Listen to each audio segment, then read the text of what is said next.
നേർവീഥി. Evangelist Kunjumon Thottappally ഇപ്പോൾ ദൈവവചനം പങ്കുവയ്ക്കുന്നു. ശ്രദ്ധിച്ചാലും.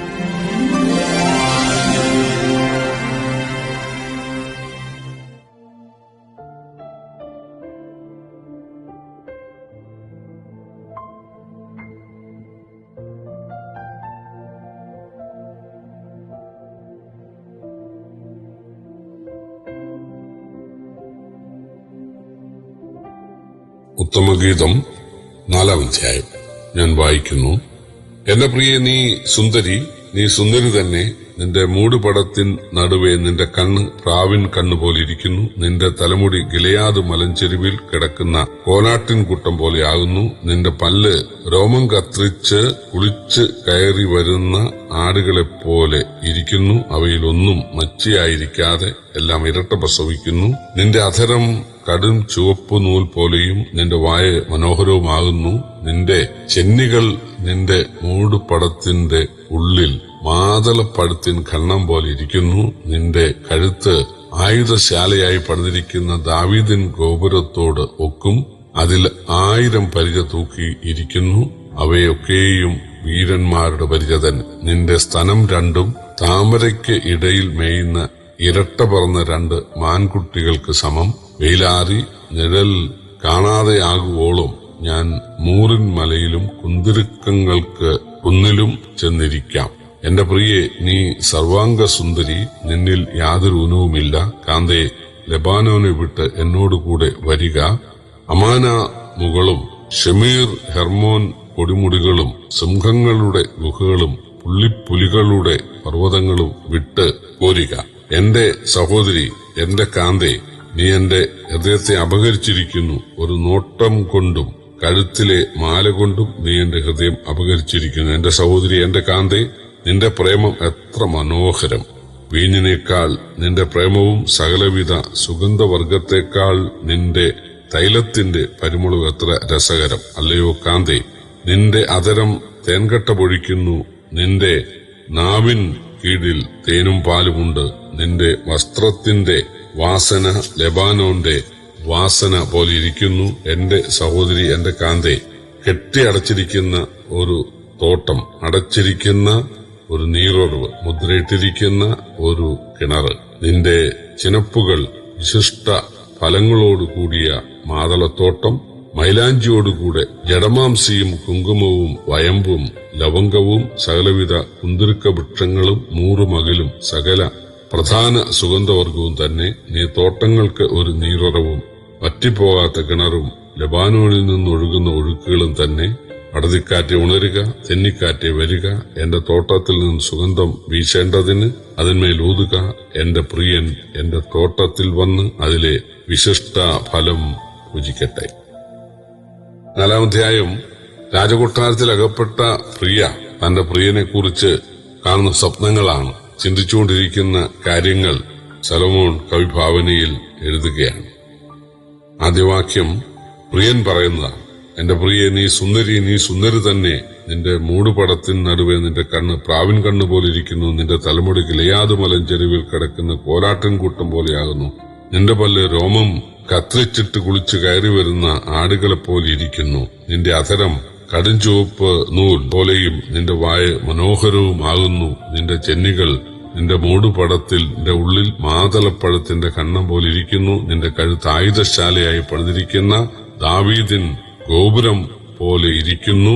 നിന്റെ സ്തനം രണ്ടും താമരയ്ക്കിടയിൽ മേയുന്ന ഇരട്ട പിറന്ന 2 മാൻകുട്ടികൾക്ക് സമം.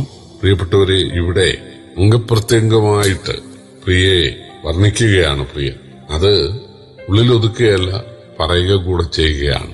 വേദോസം പറയുന്നത്, ക്രിസ്തു സഭയെ സ്നേഹിച്ചതുപോലെ ഭർത്താവ് ഭാര്യയെ സ്നേഹിക്കുകയും പോറ്റിപ്പുലർത്തുകയും ബഹുമാനിക്കുകയും ചെയ്യണം എന്നാണ്. അതായത് ക്രിസ്തു സഭയെ ചെയ്യുന്നത് പോലെ. പ്രിയപ്പെട്ടവരെ, കർത്താവ് തന്റെ മക്കളിൽ താൻ രക്ഷിച്ച ഒരാളിൽ പോലും ഒരു ന്യൂനത അല്ലെങ്കിൽ അതൊരു പരാജയമായി പോയി ഇദ്ദേഹത്തെ രക്ഷിച്ചത് എന്ന് പറയുന്നില്ല. കാരണം സർവജ്ഞാനത്തിലാണ് രക്ഷിച്ചിരിക്കുന്നത്. താൻ മുന്നറിഞ്ഞവരെ രക്ഷിച്ചു എന്നാണ്. അതായത് തന്റെ അടുക്ക വരുന്ന ആളുകൾ അവരുടെ താഴ്ചയും വീഴ്ചയും കുറവും അവരുടെ നിറവും അവരുടെ കുതിപ്പും ഗതപ്പും ഒക്കെ അറിഞ്ഞുകൊണ്ടാണ് കർത്താവ് രക്ഷിക്കുന്നത്. എത്രമേനി വിളയും, കാരണം അവരുടെ സാഹചര്യം കർത്താവിനറിയാം. അതുകൊണ്ട് എല്ലാം അറിഞ്ഞുകൊണ്ടാണ് കർത്താവ് രക്ഷിക്കുന്നത്. അതുകൊണ്ട് തന്നെ ഒരാളെ ഉപേക്ഷിക്കാൻ കർത്താവ് ചിന്തിക്കുകയില്ല. ബാലശിക്ഷ നൽകും. തെറ്റുകുറ്റങ്ങൾ ഉണ്ടായാൽ അവർക്ക് ബാലശിക്ഷ നൽകും എന്നുള്ളത് ശരിയാണെങ്കിലും കർത്താവ് രക്ഷിച്ച ഒരാളെ പോലും ഭൂമിയിൽ ഉപേക്ഷിച്ചിട്ട് പോകത്തില്ല. കാരണം യേശുവിനെ കൈക്കൊള്ളുന്ന എല്ലാവരും ദൈവമക്കളാകുകയാണ്. നരകത്തില് പിതാവേ എന്നൊരു വിളിയില്ല. ദൈവമേ എന്നൊക്കെയുള്ള വിളിയുണ്ട്, കാരണം എല്ലാവരും ദൈവവിശ്വാസികളാണല്ലോ. പക്ഷേ മക്കളാരും നരകത്തിൽ പോകത്തില്ല.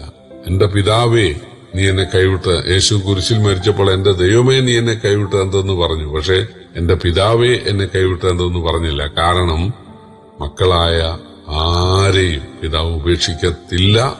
തീർച്ചയായിട്ടും അവരെ കർത്താവ് സ്വർഗത്തിൽ എത്തിക്കുക തന്നെ ചെയ്യും. ആ കർത്താവ് നമ്മളെ പരിപൂർണരായിട്ടാണ് കാണുന്നത്.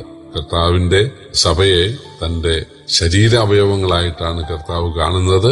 നമ്മെ സംബന്ധിച്ച് നമ്മുടെ ശരീരത്തിലെ ഒരു അവയവവും എന്തല്ല, വെറുക്കപ്പെടുന്നതല്ല. എല്ലാ അവയവവും നമുക്ക് ആവശ്യമാണ്. നഖങ്ങൾ പോലും, നഖങ്ങളൊക്കെ ആളുകള് നല്ല കളർ ചെയ്ത് സൂക്ഷിക്കുന്നു.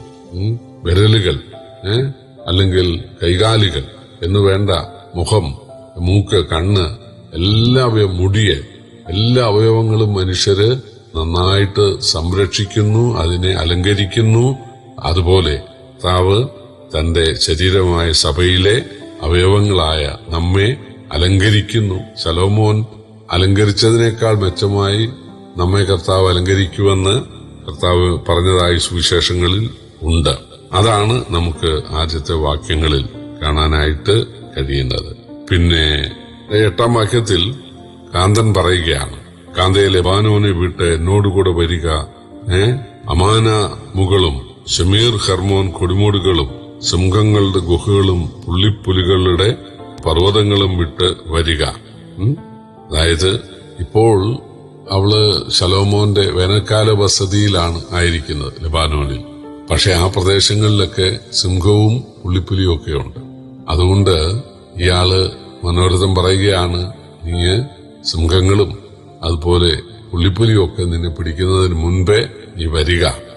ഉള്ളുകൊണ്ട് അദ്ദേഹം പറയുകയാണ്. ഇത് കുടുംബ ജീവിതത്തിന്റെ കാര്യത്തിൽ മാത്രമല്ല, നമ്മുടെ ആത്മീയ ജീവിതത്തിന്റെ കാര്യത്തിലും ഇത് ശരിയാണ്. ഭാര്യ ഭർത്താവിനെ കീഴ്പ്പെടണം, അനുസരിക്കണം, ഭയപ്പെടണം. ഭർത്താവ് ഭാര്യയെ സ്നേഹിക്കണം, ബഹുമാനിക്കണം, പോറ്റിപ്പുലർത്തണം. ഇത് നിഴലാണ്. സഭ ക്രിസ്തുവിന് കീഴ്പ്പെട്ടും അനുസരിച്ചും ഭയപ്പെട്ടും ജീവിക്കണം. തീർച്ചയായിട്ടും കർത്താവ് സഭയെ പോറ്റിപ്പുലർത്തും, ബഹുമാനിക്കും, സ്നേഹിക്കും.